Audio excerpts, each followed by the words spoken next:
Hey, what's up? I'm Ashley. Thank you for watching this video. And today, we're going to be talking about The Chi, Season 5, Episode 10, Season Finale. And let's get started. So when the episode starts off, we see Douda and Trig in the car, and we hear some noise coming from the trunk. There's some movement back there, and Trig's like, what's that noise? Trig is the only one not knowing what's going on here because we know who's in the trunk. Douda knows who's in the trunk. So when they both get out the car, that's when Trig see Q back there all tied up. Q was a strong old man. He wasn't going out that easy. But Douda gave him that pow, pow, pow one more time and ended him right there in the trunk. And Trig's like, what you got me into? I don't want to be involved in this. I'm running for city council. Didn't you have someone else to call? And Douda's like, yeah, I did. But I don't know anyone else who has anything to lose. That's why I called you to help me get rid of this body. Now drive. Trig wasn't happy about this at all, so he ran and told Marcus. So Marcus is like, oh, so now you're an accomplice. And Trig's like, I don't even want to be an accomplice. I have so much to lose. So he got this idea. He was like, I want to give Tracy that tape of Douda beating you up in the house. And Marcus was making sense. He was like, what's that gonna do? You need the whole world to see it, not just Tracy. So Trig was thinking about it, and he was like, okay, I'll give you the signal on when to drop it. And then tells him that he might need him on his campaign, and Marcus is thinking about joining it. So maybe next season we're going to see Marcus on the same team as Trig. Might as well be, because they're always scheming together. Anyway, so Douda and Nuck goes to Q's house to get some money that's there, and Douda tells him, you know you have to flip that, right?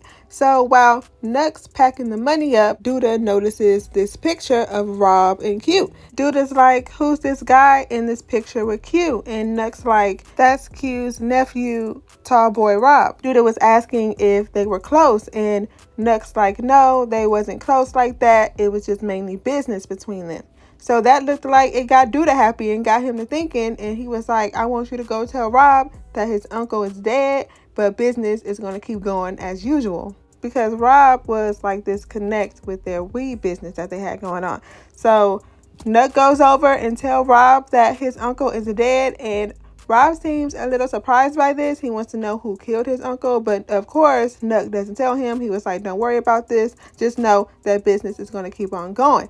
But if Rob and Q wasn't that close, why did Q have a picture of him and Rob? I think next season, I'm predicting that they're going to start saying Rob was really Q's son. But y'all let me know what y'all think. So Tracy asked Trig where Q at, because Douda stopped by her house earlier that day to give her flowers and trying to make her forget about how such a bad man he is. And he told her that he has a solution for Q. He didn't tell her that he killed him. That's the solution. He didn't tell her that. So instead of Tracy putting her foot down and demanding the truth from her man, instead of getting seduced by some flowers, she goes and try to make Trig tell her the truth. So Trig tells Tracy, just stay away from Douda because there's a lot of stuff that he's not telling you. And here go Tracy being dumb because she don't know how to be anything else. She's like, we all have our secrets, and walks away and closes the door on him. Girl, whatever she got coming for her in season 6, she deserves it because she's not using common sense. So right after that is when Trig gets on the phone and tells Marcus to drop the tape. So the tape gets dropped. It's all over the news, and everybody sees it. Tracy's standing up there looking at it like the fool she is, but that ain't gonna change nothing. That's her man, and she gonna stick beside him.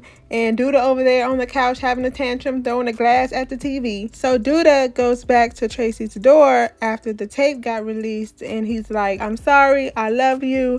And Tracy's like, I can't trust you. And Douda's like, I understand. And I'm like, oh, I'm tired of this. And then so Tracy's like, what did you do to Q? And he's like, do you really want me to tell you that? And instead of Tracy saying, yeah, I do, she's like, are you really taking over for Q? Let the man answer the question that you just asked him if you really want to know what's going on. Dummy. So Douda's basically like, I have to do this. I don't get to live a peaceful life, but somebody has to be the bad guy, and he leaves. And I'm like, I hope this relationship is over, but how Tracy is set up, it won't be. So during the time Douda got exposed, Nuck was sitting right there with him, and he was like, are you going to say anything, like make an announcement? And Douda's like, no, I'm not going to say nothing. And matter of fact, I'm not going to go anywhere, because at first he was talking about leaving town, and now he's like, I'm going to just have to lay low. and he tells Nuck that he needs someone out on the streets to be his eyes and ears. And Nuck's like, that's easy, I can do that. But Douda's like, no, you can't move like you used to. I need someone young out there and someone who's not afraid of anything. And that's when Nuck was like, I know the perfect person for this. And before he even said who it was, I already knew who he was going to say. And it ended up to be Bakari. So they pulled up on Bakari on the street. They tell him that they need him to be Douda's eyes and ears on the street. Don't talk to the police. Talk to Douda. Hand him some money. And at first, Bakari was like, I'm not no snitch, but he easily got talked into it. So now he's about to be the eyes and ears on the street for Douda. And if he slipped just one time, we already know what's going to happen to him. He's going to get that pow pow. And he's not about to be able to make that book that he was talking about he wanted to make. So as soon as he got him some new money, he rolled up in Smokies looking like Trig St. Patrick. He told Lena and Papa that he got himself a new job. And Lena was like, it looks illegal. I don't mess with criminals. And that's when he was like, you don't have no problem messing with your brother. And that made Lena mad like she should be, and she got up and left. But Bakari, that's her brother. She gonna hold him down regardless, not you. And we're still talking about Douda. So Douda and Nuck pulled up on Emmett at Smokies. It was closed, but they didn't care. And I want to know, why wasn't the door locked, Emmett? That's one of the first rules. Being black, always have the door locked. So why is the door unlocked when you're closed? So they come up in there and Douda's like, have you ever thought of a franchise? And Emmett's like, yeah, but I just don't have the money right now. And Douda's like, well, you're in luck. Making a deal with the devil. You're in luck. He tells him that he's going to invest in Smokies. And when Emmett asked him how much money, Douda didn't give him a straight answer. He was just like, do you trust me? And why would he trust you, Douda? Huh? Why would he trust you? He don't know you like that. And you're Douda. So Emmett's dancing with the devil now. He dancing with him. And if he ends up like Brandon, I'm going to have to turn the TV off permanently. Bye.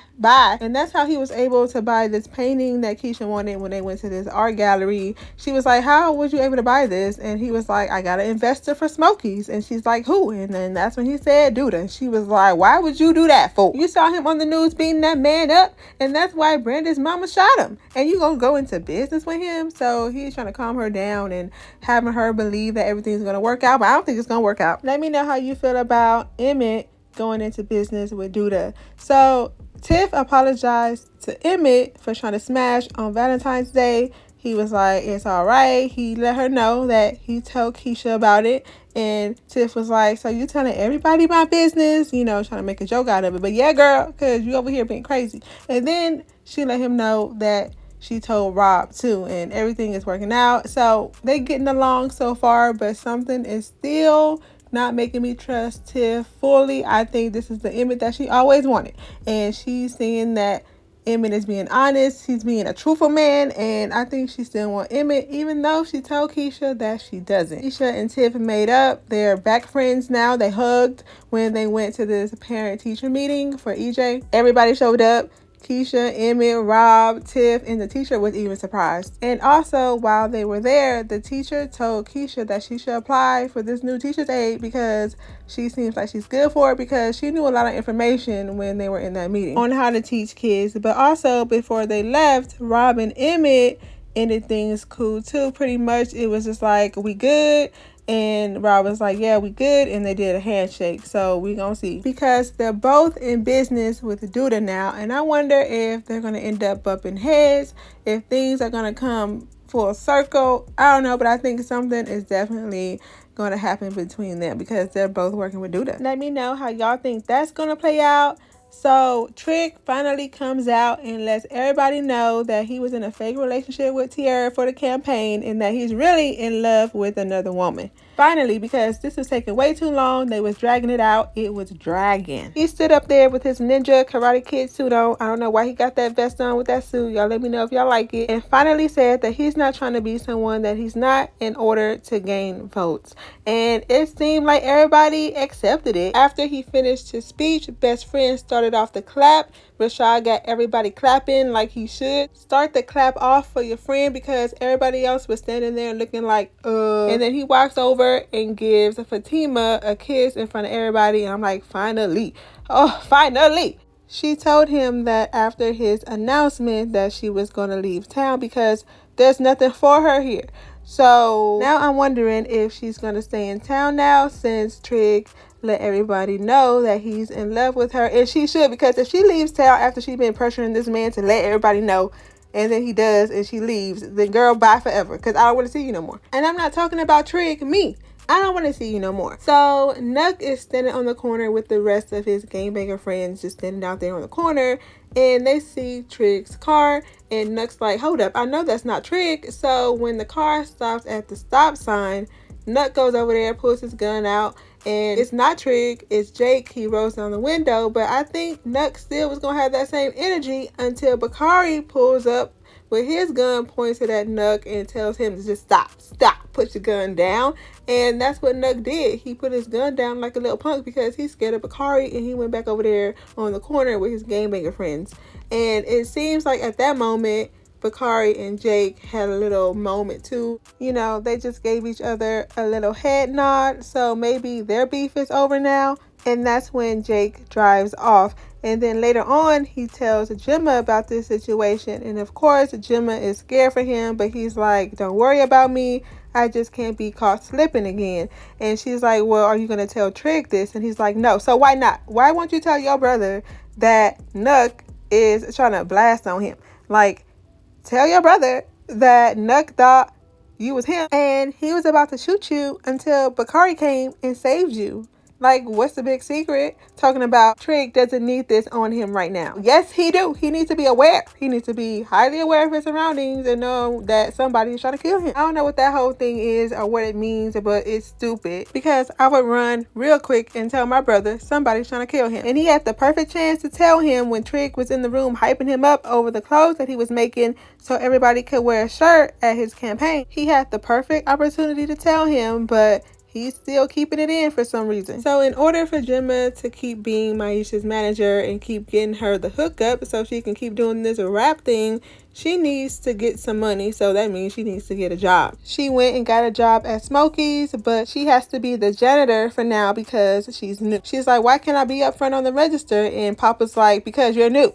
So here's this mop. Get to clean it. She was like, this is not it. So she went to her daddy and said that she wants to use her college money to fund Maisha's career. He said, have you lost your mind? That money is for you to get a college education. And she said, I don't care about that no more. I don't want no piece of paper saying I went to college. After some back and forth, he was like, okay, I'll give you a portion of your college fund, but if you don't make anything of yourself in a year, you have to go to school. She was like, it's a deal, and they shook on it. And he be giving in to her way too easy, but okay, that's none of my business. And it looks like everything is working out because Maisha's song was on the radio. I really do hope everything works out for Maisha and Jemma with this whole music thing. I'm also hoping things work out for Kevin. He wants to be emancipated. He had this girl hold $2,000 for him at her house, and then he had another $4,000. So now he got $6,000 and he wants to move out. He was asking her, do you think this is enough money to move out by himself? And she said, I don't know. Your moms are not going to let you move out by yourself. And he said, well, I'll get emancipated. And she said, you're really going to take your parents to court. And he was thinking about, I don't know. Kevin seemed like the type that he probably would take his parents to court. He tells both of his moms that he wants to move out. And of course, they're both like, absolutely not. He's like, I want some more freedom. So that's when they were like, well, help us out with the rent and we'll give you a little bit more freedom. And Kevin's like, no, I want to move out by myself. And all this is happening as soon as Lena's adoption is finalized. And she was telling Kevin, so you're going to leave me here by myself? And Kevin's like, yeah, I'm going to have to. But do y'all think Kevin is going to move out? Deja was telling Rashad that she's happy that they've worked things out since Valentine's Day, and also tells him that she wants him to move in with her. You could tell that Rashad wanted to tell her something, get something off his chest, and I believe it was that whole Tiara situation, but he didn't get the chance to tell her because Deja was like, move in with me. So he just couldn't break her heart right then and there. So he's about to move in with Deja, and he tells Trig that he's about to move out, that Deja asked him to move in with her, and he's just not happy at all. You can tell this is weighing on his chest heavy. I think next season we're going to see that Tiara is pregnant. He got Tiara knocked up, and his relationship with Deja is going to be over and done with. He's going to be a pappy. So Nina, Dre, Jada, Keisha, and Tracy are all at yoga class, and they just can't believe that Jada is getting married to Darnell. They start talking about each other's relationships, about how if Drake can give Nina a second chance, then Jada can do the same for Darnell.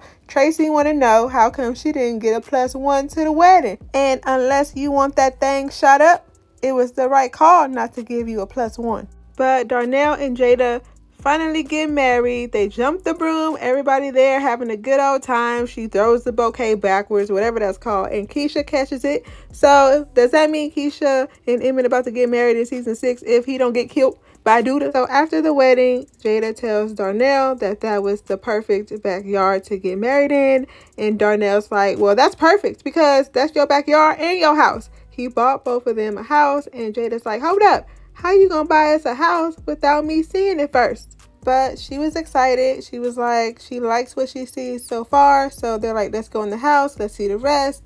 And they're both like, well, let's start off by christening the kitchen first. And that's pretty much the episode. For season 6, I'm hoping that they get rid of a lot of these extra characters for no reason. They don't serve a purpose. Let's get back to seasons 1 and 2 because that's when it was really lit. You know, I'm not trying to knock the Shy or whatever, but I'm just saying I miss seasons 1 through 2. All this family stuff gotta go. All this relationship stuff gotta go. Let's get back to the pow pow. Let's bring Reg back. Let's get back to the nitty gritty because sometimes I'm like, what's really going on? They losing me here. Too much lovey-dovey. Where the detectives at? Let's make Papa, Kevin, and Jake the main characters again. But let me know what you thought about this episode and this season in the comments. And if you haven't already, don't forget to like, comment, and subscribe.